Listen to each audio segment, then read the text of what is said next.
We're here at the National Farm Machine Show in the Agri Spray booth, joined by Tucker Green.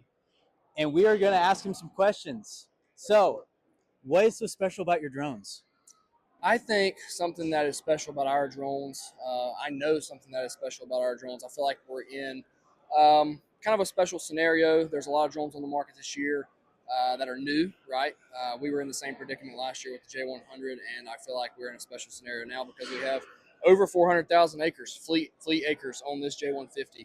Not this drone specifically, but our fleet as a whole within the United States. That was a little over a month ago, so we may be even closer to 500,000 to this point. We know it's going to be a good durable drone. We've tested it ourselves. I've actually personally had one at my farm since about April of 2025.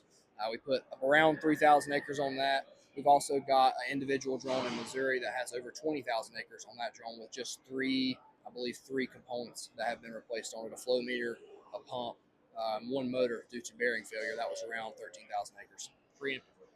A lot of people in the drone industry know that anything over 10,000 acres, you start getting up there, you're starting to replace some parts. So that's pretty good. That's pretty good. Next question. So, we hear a lot of brands coming to America or claiming to be American made. What are your thoughts on that? Well, I think that our politicians have made it very obvious to us at Agri Spray Drones, and probably this industry as a whole to this point, that is going to be the only sustainable pathway forward. They are very interested and invested into wanting to create American spray drones, right? We at Agri Spray Drones, we want to empower rural America, empower our farmers by giving them long-term sustainable solutions, and that's what our goal is with EA Vision. When we stopped selling DJI and moved to EA Vision, we sought out a partner who was willing to invest in, willing to commit to American manufacturing, and that is very much so on the table. Right now, we do not have an American-made drone. We are not marketing that as such. This drone was built in China. It was imported from China, but EA already have things in place that has started that transition. Right, they are committed to bringing manufacturing over to the United States, and more than likely that will probably happen in phases. It can't all happen at once. It's very expensive to set up manufacturing, and when I say manufacturing, I mean component level sourcing, right? Motors, ESCs, batteries, flight controllers, all the way down to screws, bolts, nuts, aircraft frames, that kind of stuff. That's really the easy stuff, right? The electronic components are the harder ones to source. But while we can't guarantee any kind of timeline, it is our goal to be fully compliant with any federal regulation. And ultimately, we want to build a U.S. NDAA compliant, blue list, green list compliant drone. That is our goal. Also, while keeping costs down for our customers. Obviously, everybody talks about American manufacturing and what that's going to look like, but not a lot of people are thinking about the cost. The fact of the matter is that components from the U.S. tend to be more expensive than components from China. Or even just other countries outside of the U.S. So how can we provide a balance, right, to keep customer costs down, ensure customer satisfaction while being federally compliant, I guess would be the word. Yeah.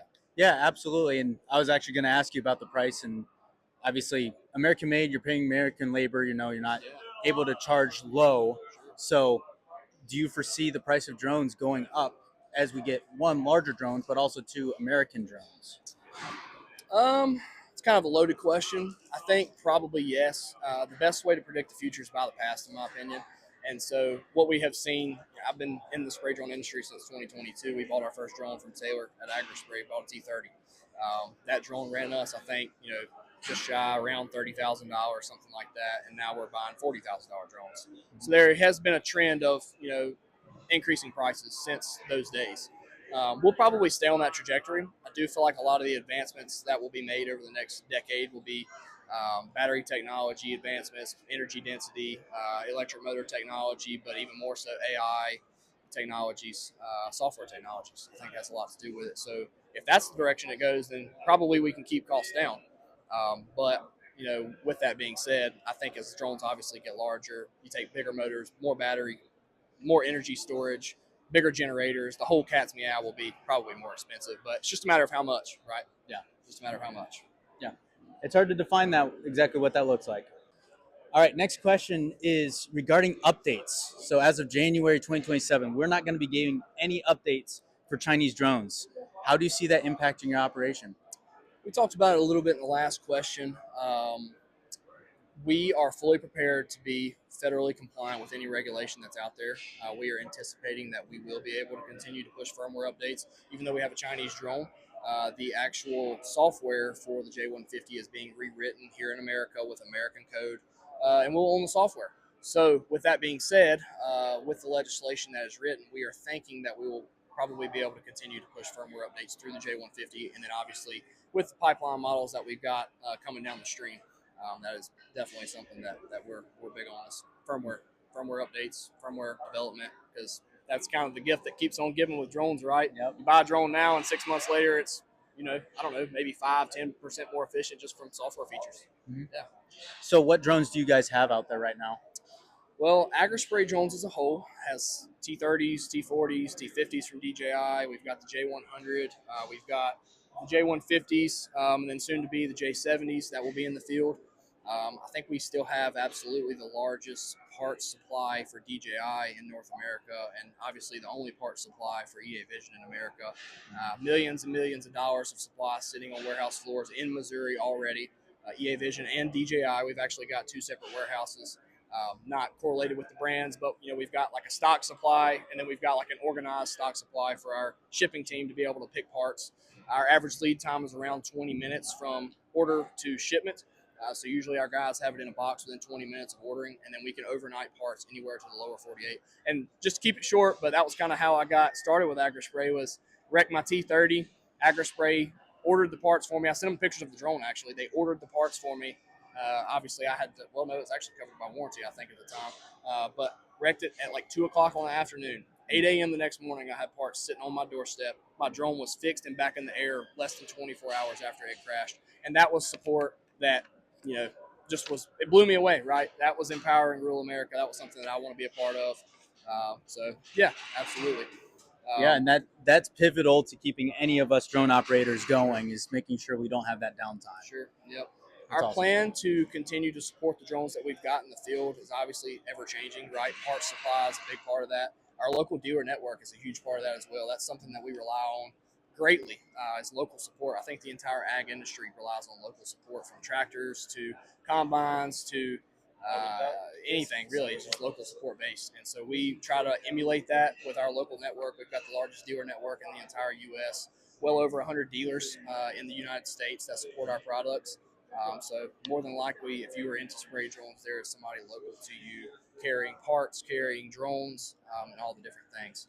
Now, what are we doing to keep supplying support for those spray drones? Obviously, with the J100, there were some issues, some connector issues. We don't mind to admit that. We were very transparent through the entire process, and we are actually, to my knowledge, fact check me if I'm wrong, but I think we're the first distributor and manufacturer combination to actually say, hey, look, guys, like, we realize there probably were some things that could have been a little bit better with that drone. And so what we have done is we have rolled out the J100 upgrade kit. This might be mirrored so you can't see it, but I'll tell you a little bit about it. We've basically got new motors, new ESCs, new connectors, new harnesses, and new nozzle ESCs for the J70, right? Similar aircraft platform. But what we have done is create a J100 upgrade kit that takes the motors, the flight ESCs, the harnesses, the connectors, as well as the mount. We can look at that in just a second. That mounts everything, that reduces vibration, and puts that onto a J100. This solves a lot of the problems that we saw out of the J100s this past summer, and we're really excited about being able to supply our customers with that. On top of all of those parts, $3,000, you also get a 1-year warranty extended onto those parts that are new.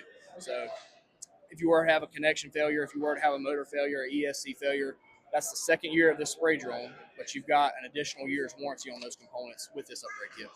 Awesome. Thank you very much. Yeah, you bet.